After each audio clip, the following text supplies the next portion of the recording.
ভয় পাচ্ছে আমি যে পর্দার আড়ালে একজন লোককে এভাবে অভিমান করে একজন লোককে তিরস্কার করলাম, মনে হয় ওই লোকটা বর্তমানে খলিফাতুল মুসলিমিন উমরের কাছে বিচার দিয়েছে।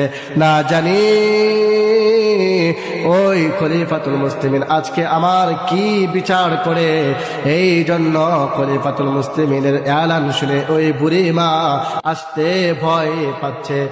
এক পর্যায়ে ওই বুড়িমা মসজিদে নববীর বারিন্দায় এসে দাঁড়া রইল।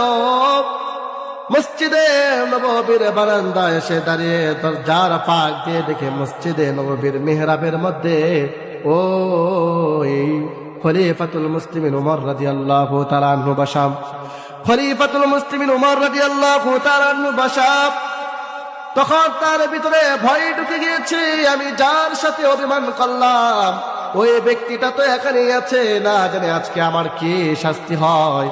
ওই ব্যক্তি ভয় পাচ্ছে। তখন উমর রাদিয়াল্লাহু তাআলা আনহু ওই বুড়িমাকে দেখে তিনি নিজেই মেহরাব থেকে উঠে উঠে বুড়িমার কাছে আসলো। তার হাত পা কোনো নড়াচড়া করে না, চোখ দিয়ে টপ টপ করে পানি পড়তেছে। ওই বুড়িমার সামনে গিয়ে খলিফাতুল মুসলিমিন উমর বলতেছে, ও মা, আপনি তো বলেছেন উমরের ব্যাপারে আল্লাহ তাআলার কাছে উমরকে গলার মধ্যে রশি লাগাইয়া আল্লাহ তাআলার কাছে তাকে পেশ করবেন। হাসরের মাঠে আপনার যে ক্ষমতা থাকবে উমর রাদিয়াল্লাহু তাআলা আনহু সেই ক্ষমতা থাকবে।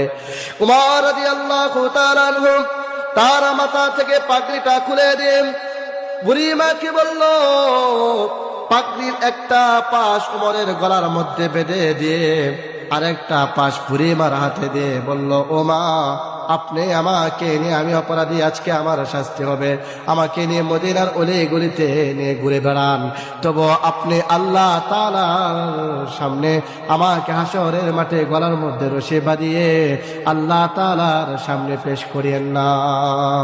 এটা ছিল মুসলিম জাহানের খলিফা। অর্ধ জাহানের খলিফা হওয়ার পরেও তার ভিতরে কত আল্লাহর ভয়। উমর রাদিয়াল্লাহু তাআলা আনহুর ভিতরে কত আল্লাহর ভয় ছিল। অথচ তিনি এমন একজন সাহাবী, যে সাহাবীর ব্যাপারে নবীজি সাল্লাল্লাহু আলাইহি ওয়াসাল্লাম জান্নাতের সার্টিফিকেট দিয়েছেন। জান্নাতের সার্টিফিকেট প্রাপ্ত একজন সাহাবী, তার নাম হলো উমর।